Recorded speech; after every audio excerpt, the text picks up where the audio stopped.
All right, so here are the rate tables. We saw that, and we see how you can look at any 10-age wage band. So 24, 370, 34, 398, 54, 5. I can't read that. 590. I just want to make sure I understand that table there. So Okay. if you have one parent that's 45, you pick that rate, and if you have a kid that's 10 and a kid that's 8, Right. you add those rates, and it's the three of those. Yes. So I'm going to run through that quickly. This is one company. There's 7 employees. Charlotte is a family. She's 51. Her premium's $2,500 now.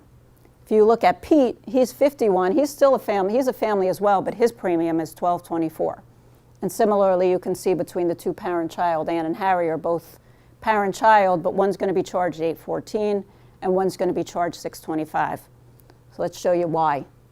Charlotte's 51, so her rate's $530. If you went back to that table, that would tie to that. Mm-hmm.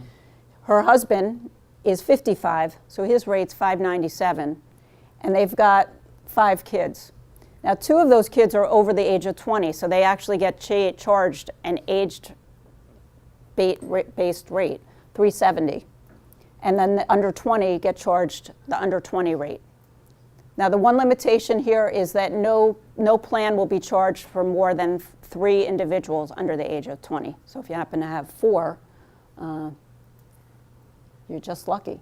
My suggestion to Charlotte is to dump her husband and have her husband take 2 of the 3, kids that are costing her too much money. Now, Pete, he has a spouse and 1 child, and that's why his rate is lower. His spouse happens to be younger than Charlotte's spouse, so she's being charged less, and the child is 16, so she gets charged the under 20 rate. So you can see what we have here, and this is real life because I've been on renewals for the last month, and I've got companies where their family rates, maybe a normal family rate for a group was in the $1,200 range. I've now got families that are at the $1,200 range, and I've got them at the $2,500 range. So what this is doing is we can complete havoc in the smaller marketplace. What do I do about this? How do I handle this? I used to make a flat contribution or something. What do I do? Right, so that's the new challenge is, what do we do? We're seeing a redistribution of premium. Ron, do you have a question? Just in the beginning, you mentioned how it's all going to, at the end, become so much more affordable. Well, if I'm paying $1,200, now I'm paying $2,500. I'm having a problem with the affordability. Yes, you are.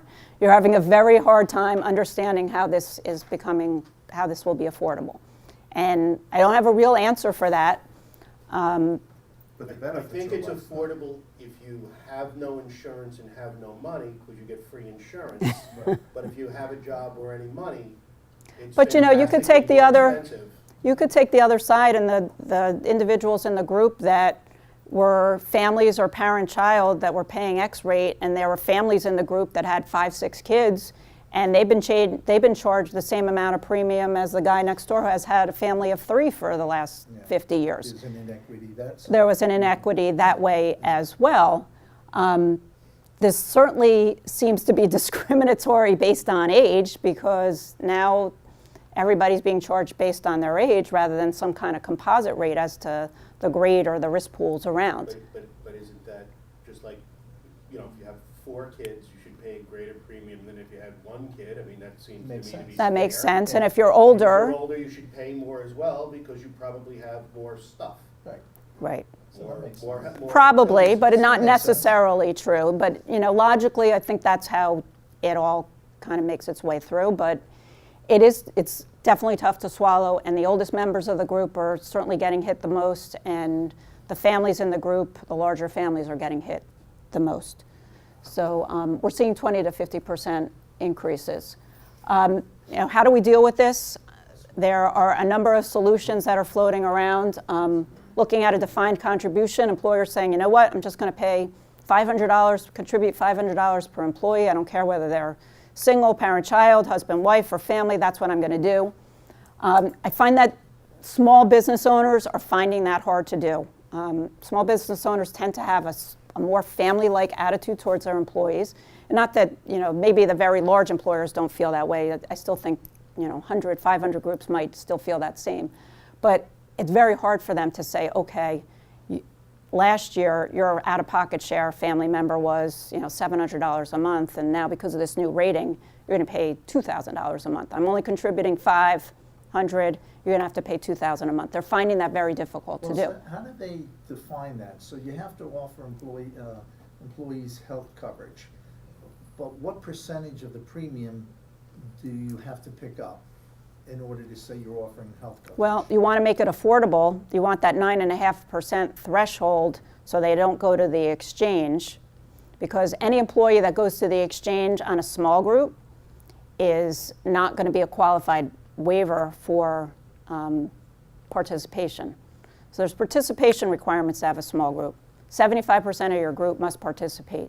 If you lose employees to the exchange, they negatively impact you in meeting that participation. And that's often a difficult problem for small groups. And then the question is, are they better off, and what's the impact on your business if that's where they're getting their health insurance? So, But specifically the question is this: let's say you have 10 employees, and I'm going to offer them health insurance, but I'm only going to pay $3,000 a year per employee. Does that qualify that you offered your? you have to do it on an employee-by-employee basis. First of all, small business doesn't have a mandate. Well, let's say 50 employees are over then, just for the purpose of this example. Okay. So So what percentage of the premium does the employer have to contribute in order to? well, you can satisfy one penalty by offering insurance. So if you offer insurance, you avoid penalty A. Penalty B is it's $3,000 per employee that goes to the exchange and gets a subsidy. So if you're only going to contribute $20 per employee, then they're all going to go to the exchange, and then you're going to get penalized your $3,000 for each one of them that went to the exchange. That went to the exchange, got insurance, and got subsidized. Right. How about if they went to the exchange and didn't get subsidized? You're not penalized. It becomes very complicated as to what It's- makes sense for each company, right? Yes. Yeah. But what I did allude to earlier is there are solutions that I think are more affordable than having to pay a significant amount. There are carriers, there are new plan designs out there that will meet the penalty A criteria and also satisfy the individual mandate, which will keep them off the exchange and then reduce your penalty B exposure. But it is pretty complex. I just want to talk about strategies. So I'm not confident that the defined contribution strategy is the best strategy for 2014, at least the way the premiums. What I have been really recommending and suggesting is kind of an inverse of that, where you set an amount that the employee will pay per member of their family. So let's say it's $200. An individual would contribute $200 for themselves, a single. If it's a parent, a husband and wife, there's 2 members, that employee would contribute $400 a month for insurance. Parent-child, and there's 3 members, $600. A family of 6 versus a family of 4 would contribute based on the 4 or 6 at the $200 a month. That seems to be the most palatable solution that I have found for employers to use. A straight percentage of premium could work.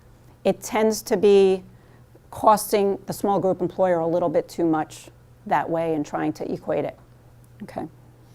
I know we're running out of time, so I'm going to you can look at the middle just to see small group market. All the different provisions that are taking place at 2014 are responsible for the significant price increase.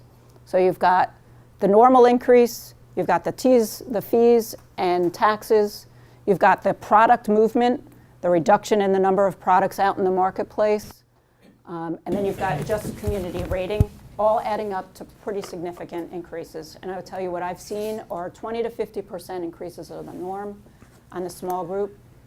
I had one group that actually had a premium decrease, but other than that, I've not seen it. The large group seems to be impacted the least. You've gotten your renewal, 3%. So small group is seeing the least impact, but you will have the employer mandate, obviously, to deal with next year if it applies.